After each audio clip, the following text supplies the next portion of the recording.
Oi pessoal, no vídeo de hoje nós vamos fazer a leitura desse livro, A História da Flor, de Gabriel Chalita, ilustrações Fernanda Correia Dias. Aos pregadores do amor, Dunga e Padre Silvio, não sei o que. Elo era filho do jardineiro.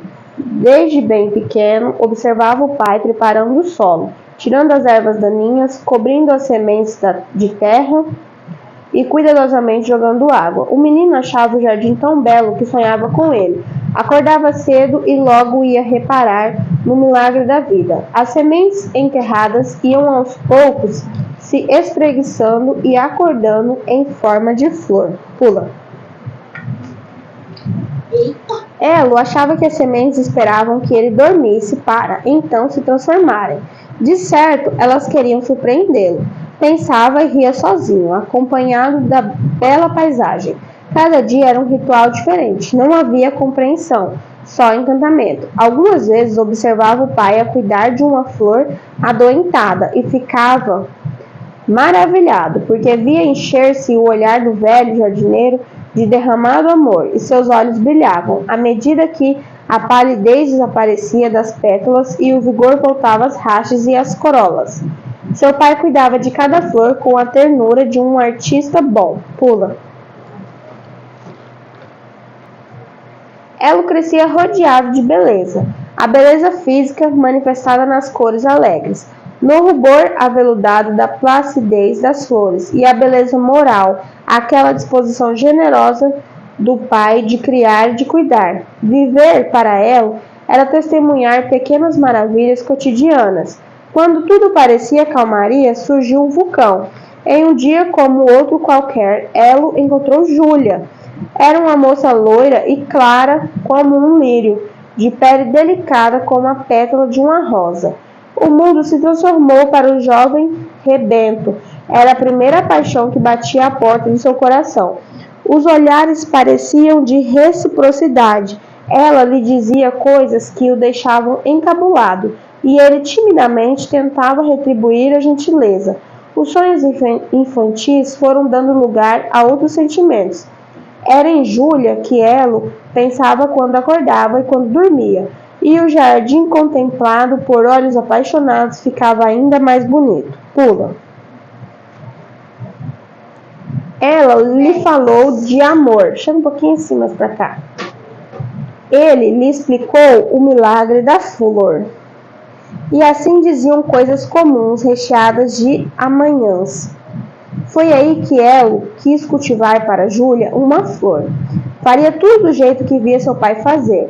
Depois de pronto, traria a menina para ver o jardim. Decidiu que seria a mais bela das flores, pelo menos para ele e para ela. Seria a metáfora do amor nascendo. A semente plantada, o cuidado, a ternura. Observou cada flor cultivada embaixo de sua janela, andou por outras janelas também. Desde o amanhecer do dia em que tomou a decisão até o entardecer da véspera da ação, tudo era emoção. Estudou cada detalhe de cada flor, de cada jardim. Contemplou, absorveu, compreendeu. Era o artista preparando-se para a aventura criadora. Voltou para casa com o pensamento e o coração postos em Júlia.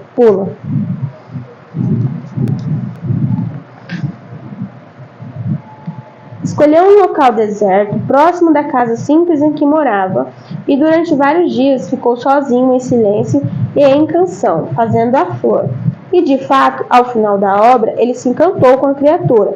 Nunca se deparara com uma flor tão linda. Chamou o pai para que a visse. O jardineiro sorriu em aprovação, mas fez um comentário que o deixou intrigado. A flor é mesmo bela, mas parece infeliz. Elo pôs-se a pensar no que fazer para trazer felicidade à flor. Aproximou um pouco o sol para aquecê-la, porque talvez fosse de calor que ela precisasse, e nada. Trouxe as nuvens para que, brincando de parecer uma coisa ou outra, conseguissem diverti-la, e nada. Pediu à lua, a protetora dos poetas, para estar um pouco mais perto, e nada.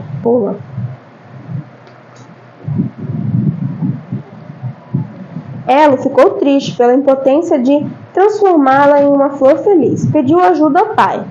É uma questão de sabedoria, meu filho. O tempo pode ser seu companheiro. Elo não entendeu muito, mas saiu decidido a encontrar a essência da felicidade. Fez o que pôde, tentando entender onde falhara. Sentou-se em uma pedra e fechou os olhos. Nem percebeu quando uma abelhinha voejou em torno dele, polvilhando pólen sobre o seu corpo. Subitamente, ela começou a levitar, subindo ao céu como quem pode voar. Era um pó de amor concentrado. Pula. 14, 15, 16. 16. Em pouquíssimo tempo, Elo compreendeu que algo de fantástico ocorrera com ele. Não entendia como, mas voava. Aproveitou a oportunidade e saiu a viajar por distantes reinos, tentando encontrar alguma ideia salvadora. Lá no alto, viu pássaros cantores e achou que isso resolveria a infelicidade da flor. Convidou-os para morarem em seu jardim. Os pássaros o seguiram e logo a flor ficou rodeada de canção, mas continuava infeliz. Fez com que o beija-flor a tocasse gentilmente e nada. Começou a achar que não havia como ter sucesso. Pensou então em abandonar a flor, mas refletiu melhor e lembrou-se do desvelo do pai quando se dedicava a recuperar uma flor enferma. O jardineiro não desistia jamais, ele também não desistiria. A flor estava ali e precisava dele para ser feliz. Pula. Saiu a voar um pouco mais. Foi quando viu crianças brincando em um campo de girassóis. Com a certeza de um pequeno jardineiro, imediatamente chamou as crianças que o seguiram. Agora não tinha dúvida de que havia acertado o caminho. A cena era impressionante. No seu jardim de uma única e deslumbrante flor, agora havia beleza, canto, luz e poesia. O sol lançava raios de calor benfazejos sobre todas as coisas. Os beija-flores voejavam depressa, depressa. O canto de outros pássaros desafiava as mais belas orquestras. E as crianças, ora, as crianças eram perfeitas. Pula. Mas a flor continuava infeliz. O jovem Elo decidiu então conversar com ela. Tocou-a com grande delicadeza, fitando-a com muita ternura e perguntou-lhe a razão de sua infelicidade. A flor nada respondeu, porque não tinha aprendido a falar. Continuava inerte, abatida.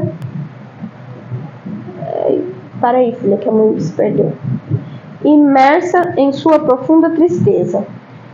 Elo participou daquela dor ao vê-la quase morta. Sentiu o coração apertado e uma dor lacinante tomou conta dele.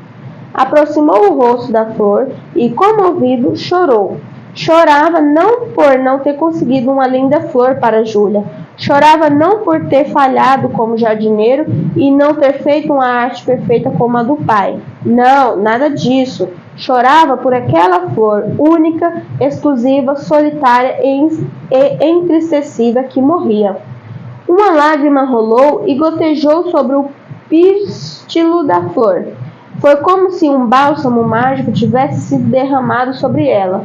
Imediatamente suas cores se avivaram, erguendo-se na direção do sol. Era o cuidado, o carinho ou, em outras palavras, o amor anunciando o milagre. Pula. Chega mais pra cá, filha, tá muito longe pra mãe ler. O pai, que assistia a cena, comoveu-se com a experiência do filho. Tratou de buscar outras flores e cercar de companheiras a flor cultivada por Elo. Ele bem sabia que, além do amor de Elo, a flor precisaria de convivência para ser feliz. A famosa flor da amizade. Solitárias, as notas musicais não fazem canções. Solitários, os pássaros se perdem na viagem e as pessoas nada são. Sob a luz de ouro da manhã, Elo deu à sua flor um nome, Lígia, e amou-a profundamente. Pensou em Júlia, que, como por força do pensamento, vinha ao longe caminhando sorridente em sua direção. Elo a viu e alegrou-se com a sua presença. Foi ao encontro dela com o coração em festa e abraçou com carinho. Contou-lhe todas as suas aventuras, como voou pelo mundo e tudo o que fizera para alegrar a sua flor. Júlia ouvia tudo com muita atenção, encantada com tantas novidades, ficou curiosa e quis conhecer a famosa flor. Pula.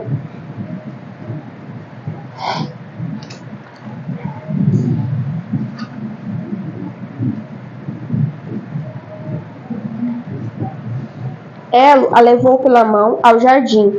Tinha o coração ansioso, porque estava certo de que a flor e Júlia haveriam de se amar à primeira vista, porque ambas eram belas e porque ambas eram amadas por ele. Chegaram a um ponto em que a flor resplandecia por entre as outras flores, iluminada pelo sol, odiada pelos pássaros e festejada pelas crianças. Júlia olhou, piscou um pouco, olhou de novo e voltou-se para Elo. Mas é apenas uma flor comum. Comum? Balbuciou Elo. Não tem nada demais em relação às outras. É bonita, mas é apenas uma flor. Elo não conseguiu conter o desapontamento. Baixou a cabeça. Júlia apressou-se em consolá-lo.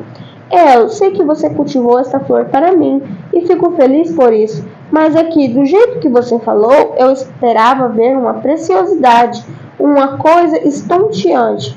E, sinceramente, vejo apenas uma flor. Sei lá, podia ser uma flor de ouro, de pedras preciosas, e não é nada disso.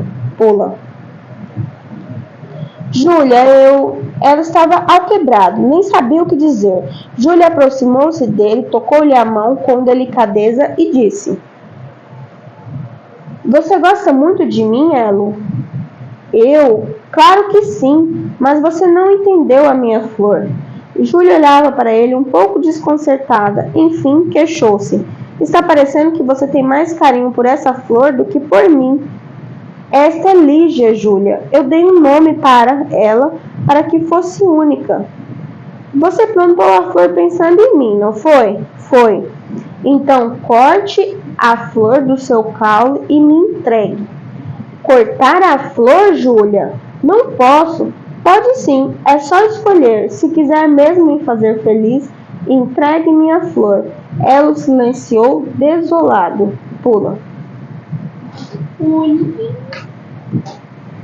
Pense, Elo, pense. Decida e me procure. E completou. Mas só me procure se for para levar a flor. Disse e afastou-se.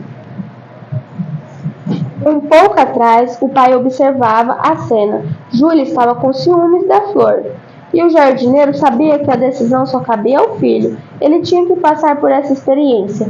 Escolhas são angustiantes, mas necessárias. Ela estava diante do maior dilema que já enfrentara, escolher entre dois amores. Cravou os olhos em Lígia, a flor, pensando em Júlia, e falou em voz alta, como se fosse para si mesmo. Por que eu tenho de matar um amor para preservar o outro? Isso não é justo.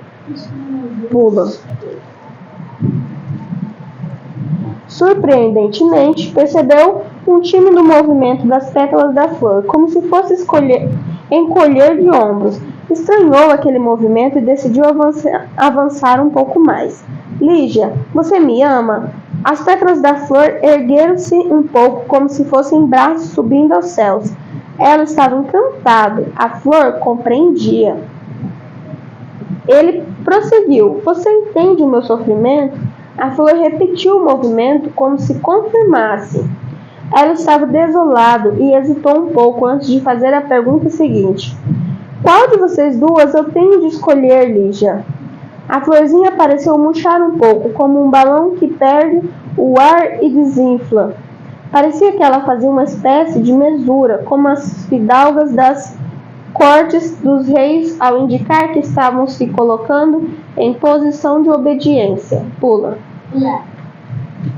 Você está me dizendo que seria capaz de se sacrificar para que eu pudesse ficar com a Júlia? Perguntou ela assustada. A flor estufou a corola com todo o vigor, como se estivesse cheia de disposição, e inclinou a haste para a frente, num movimento que parecia um comprimento.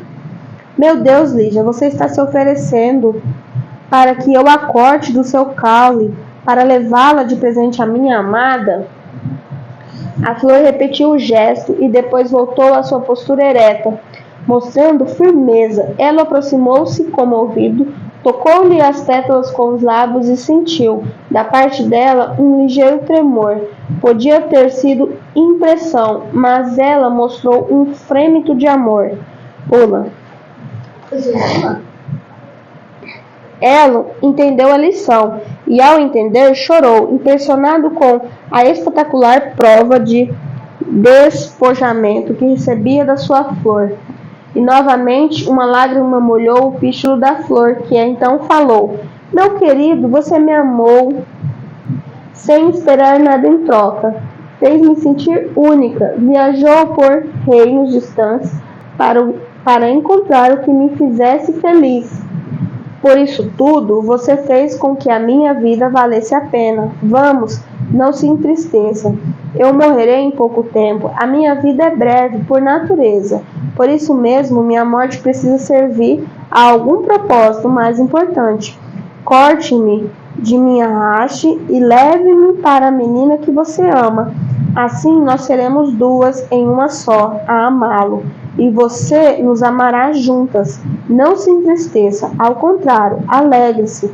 A minha vida já valeu a pena. Pula. Elo não pôde conter-se e rompeu em lágrimas. Um beija-flor que passava por ali fez questão de tocar Lígia, que sorria nos últimos momentos de sua efêmera vida. Entardecida, quando Elo entrou em casa, apanhou a tesoura de podar e voltou para Lígia.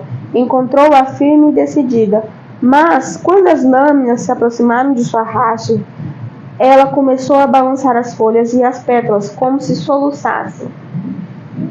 Elo precisou esforçar-se para levar adiante a decisão. Com um nó na garganta, virou o rosto para o lado, para não ver o que fazia, e apertou a tesoura.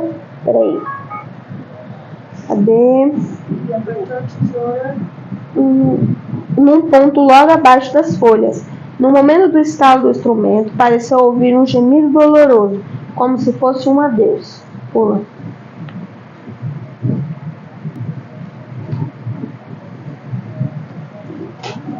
Agarrou a flor com as duas mãos e saiu correndo. Estava tudo consumado. Lígia permaneceria fresca e linda somente por algumas horas, apenas o tempo suficiente para que ele a entregasse a Júlia. Caminhava e chorava. Na entrada da cidade encontrou Júlia, sentada em um banco da pracinha. Chegou até ela com os olhos vermelhos, o coração em sobressalto, e estendeu-lhe as mãos que seguravam a flor. Esperava pelo gesto que Júlia entendesse a sua devoção e o seu sacrifício, mas pula. Júlia agradeceu polidamente, é verdade, recebeu a flor, aspirou seu perfume e colocou-a no banco ao lado. Logo em seguida, pediu licença a ela, porque um garoto que passava a estava chamando. Você demorou um pouco demais, Elo. Agora já tenho outro pretendente. Aliás, melhor do que você. Júlia se foi. Elo e a flor ficaram. O garoto voltou para casa desolado. Quis conversar com Lígia. Quis devolvê-la ao jardim. Não sabia o que fazer. Tropeçou ele. Nisso, viu uma abelhinha. E nisso, uma abelhinha aproximou-se, comovida pela dor do menino. Pula. Por que eu fiz isso? Júlia nunca me amou. Eu fui. Calma, menino, disse a abelhinha. Não lamente por sofrer de amor. Ela se foi, ou talvez não, outra virá. Mas a flor, essa estará na sua memória para sempre. Ela beijou Lígia, que continuava suas mãos de menino. Apertou-a de encontro ao peito e voltou para casa. O pai viu quando ele passou cabisbaixo e derrotado pelo jardim. Olhou-o com ternura, mas pula. Deixou que ele fosse remoer as mágoas, o sofrimento tempera o caráter. Ela acomodou-se na mesma pedra em que se sentara quando havia pensado em uma forma de dar felicidade à sua flor. Colocou o rosto entre as mãos e assim ficou, triste, abatido, sozinho. De repente, ouviu uma abelha zumbindo. Levantou a cabeça dentre as mãos e olhou para a frente, para o lugar onde estivera plantada a sua flor, olhou e tomou um susto. Formosa e bela, ali estava, como se sorrisse para ele, a linda Lígia. Esfregou os olhos, sonhara com tudo aquilo. Ela olhou depressa para Lígia, procurando encontrar vestígios de inteligência. A flor estava cheia de vida, de cores e exalava um aroma delicioso, mas não se movia, a não ser quando a brisa lhe tocava suavemente a corola. O coração batia forte, mas o mundo não mudara, tudo estava do mesmo jeito de sempre. Do outro lado do jardim, o pai amanhava a terra, preparando o solo para novas flores, satisfeito com a vida e com a arte. Ele estava dormindo? Como assim? Como assim ele estava dormindo? Acho que ele sonhou. Tá sonhando? Acho que ele sonhou, mas agora acordou. De longe, Júlia, sorridente, vinha chegando com a fisionomia suave e encantadora, acenando delicadamente. Não tinha jeito de quem pedira sacrifício algum, só queria ser amada, respeitosamente amada, delicadamente amada. E para ela, que vivia no jardim de flores, essa arte seria simples. Olhando para Lígia, entendeu que o amor de verdade gera vida e não morte. Puro. Acabou. Sim.